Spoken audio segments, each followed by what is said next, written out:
What's up, Scrappy Peeps? It's Adele from Inkie Quill, and it's time for Grab 5. So Grab 5 is where I grab 5 things from my stash, and I have to use them in a project or a layout. So I'm going for a bit of older things at the moment, some half-used stuff. So I've got the Crepe Paper Bloom paper pad. I've got I think it's the confetti chipboard from Crepe Paper, which doesn't have too much left. I have this Simple Stories older wedding sticker sheet. I have some Crepe Paper hearts and some Hardy Swap watercolor words. And the photo that I'm using today is of Aaron's little brother and sister, looking very grown up, too grown up. They're making me feel very old. They're just growing up too quickly. So this is them sitting on the stairs of the Sydney Opera House. So the first thing I'm doing is I use Basil marshmallow cardstock, and I don't prime it because it's already prepared for mixed media, to take on that mixed media. So I just added some spray water, and I'm adding my colours, which I showed close up before if you need to know the names of them.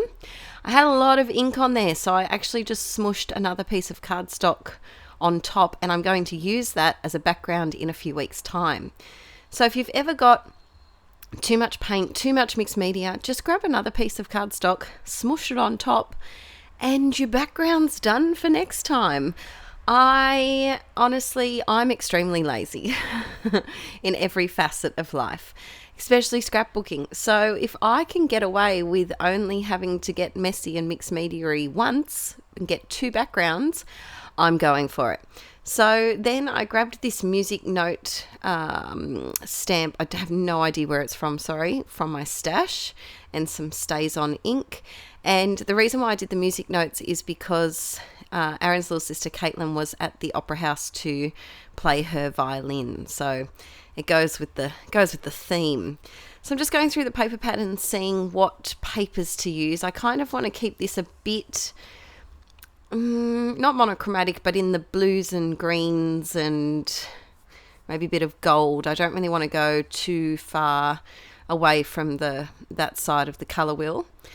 So I'm just ripping out any papers that I think might work. I don't use them all, but I figure if I've got them out, it will be easier to use than having to flick through this big paper pad. How do you guys feel about 12 by 12 paper pads? Are you someone who buys 12 by 12 paper pads, or are you more likely to buy single sheets of 12 by 12 paper?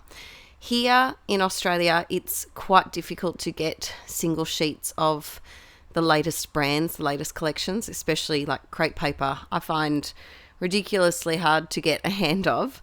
So I tend to go for the paper pads, and also because I use white cardstock as all of my backgrounds, I don't really need the paper to be super thick and background quality, if that makes sense.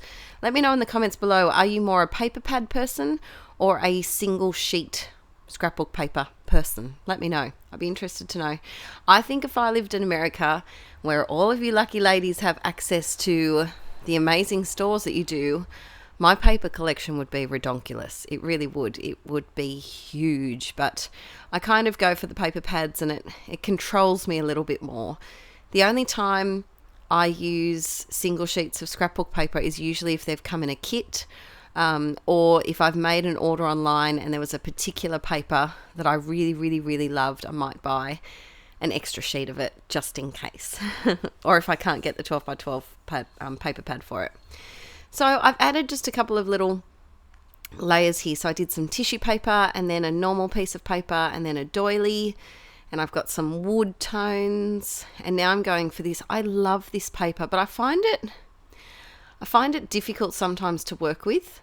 And I know I use too much tape. You don't have to tell me, but I like tape.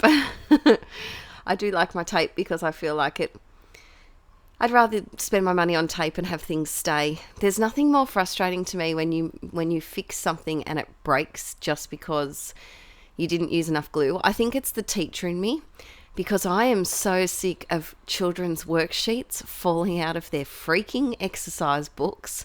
Any other teachers here feel my pain? I'm so sick of it. So I think that's why I overglue everything, because I'm constantly finding sheets without names on them that just go straight in the bin because we can't identify whose they are, and it drives me nuts. So that's why I like glue and tape. So I knew I had to use one of those hearts because they were one of my Grab 5 items, and I thought I'd get that out first because it's such a big item. When I'm doing an embellishment cluster, I really like to start with the biggest piece first because I feel like you can build your level from there. So level? What am I talking about? Layer. You can build your layers from there. I don't trust the foam glue on that one, so I add some more glue. I was really trying to make that pinwheel work, and it just wasn't. It just was not working at all. So I added this 2 from the chipboard piece, and I did slightly kind of cheat with the chipboard in that I don't think I used that flag either.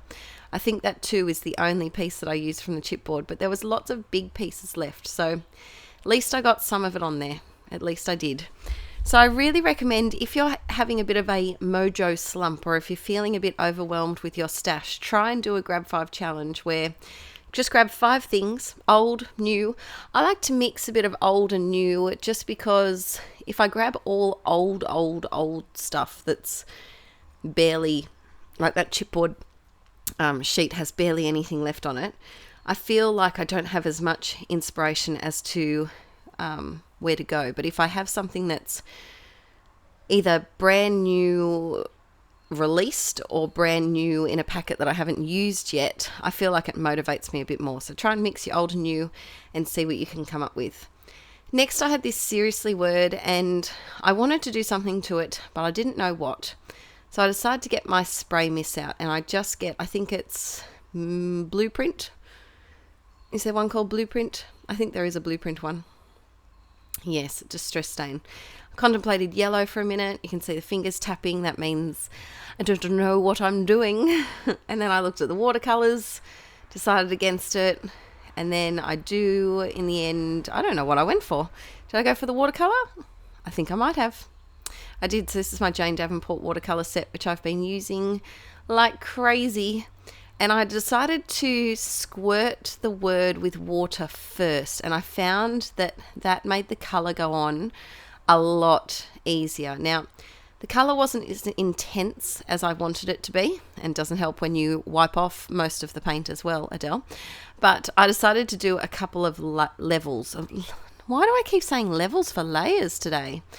I tried to do a couple of layers, and I was okay with the entire word not being the same consistency of watercolor. So some parts are darker, some parts are lighter, and I like that. Spraying it with a bit of Hardy Shine. So I sprayed it first, and then I'm doing some splatters just to give it a bit of something extra.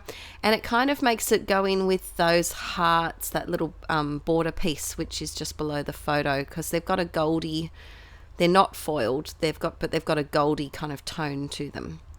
So I think I pause you while I glue this on, or do I make you sit through it? I do make you sit through it, I'm sorry. But this was a really fun layout to do, and it kind of challenged me to try and keep it just all in the blues. I do like blue. You can see my tripod today this was before Aaron made there you go. This was before Aaron made me my amazing tripod. If you haven't watched that video yet, he put it up on his YouTube channel, Inkie Beard. And Aaron made me this amazing tripod so that I don't have to just shove a tripod down the back of my windowsill. And it falls over all the time, my old one. And every time I shake the table, it shakes. But now I have a proper tripod made by my love, and it works really well. So we don't have any falling over problems. Adding a little bit of journaling, and I'm almost done. I think I just do a bit of a doodly border, and maybe I haven't stuck any wood veneer on yet. Do I go for, here we go. I just can't do a layout without mini wood veneer. I just can't. I think I need to restock on some of those stars. I do still have I think I might have one packet left, but that's not enough. I decided to add a little wood veneer heart. I'm trying to use up that packet, which has been in many Grab 5s before. And a few little bits here and there. I really like how this one turned out. So stay tuned for a few weeks' time to see another layout that looks quite different using that same turquoisey background that I smooshed off before. Grabbing some tiny word stickers, and these are the Simple Stories Carpe Diem. I get asked that a lot. They're my current faves, just because you get so many in the packet, and I do like that you get a white set and a cream set for each. So there's 4 different sheets, and for each one you get a white and a cream, which is nice, because sometimes you need a white one and sometimes you need a cream one. So I'm adding a bit of Heidi Shine, sprinkle some on the photo, because I love to incorporate the photo into the where am I going with that? That was a mega brain fart. My brain just poofed. It just went away. I should let you know I haven't given birth at the moment of voiceovering this, which is why the baby brain is so strong. It's only a few weeks to go, and the baby brain has intensified. I put the splatters on there so that I could merge the photo and the embellishment cluster together. There you go. My memories come back.